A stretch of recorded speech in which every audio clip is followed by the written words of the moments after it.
کی ویڈیو جو صحابہ کے خلاف وہ بکواس کرتے ہیں، ان ویڈیو کو ہم چلاتے ہیں، پھر ہم اپنا ریئیکشن اس پر دیتے ہیں۔ بھائی میری اور آپ کی کیا حیثیت ہے ہم صحابہ پر کچھ کہیں یا صحابہ کے تعلق سے ریئیکشن دیں؟ ہم ان کی ویڈیوز کو پھیلانے میں اگر ساتھ دے رہے ہیں تو گویا ہماری بھی شرکت ہو رہی ہے۔ ہماری کوئی حیثیت نہیں ہے کہ ہم صحابہ پر انگلی اٹھائیں یا جو صحابہ کے خلاف بکواس کرتے ہیں ان کے متعلق ہم کو جواب دیں، ہم اس کو پھیلائیں، ہمیں کیا ضرورت ہے؟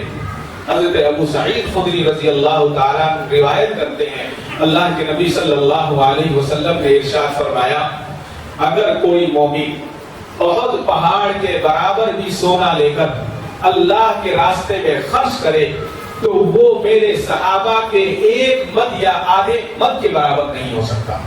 حضرت ابن عباس رضی اللہ تعالیٰ کی روایت ہے، اللہ کے نبی صلی اللہ علیہ وسلم نے ارشاد فرمایا، میرے صحابہ کو برا نہ کہو، اگر کوئی میرے صحابہ کو برا کہے گا تو اللہ اور اس کے رسول اور اس کے فرشتوں کی لعنت ہو۔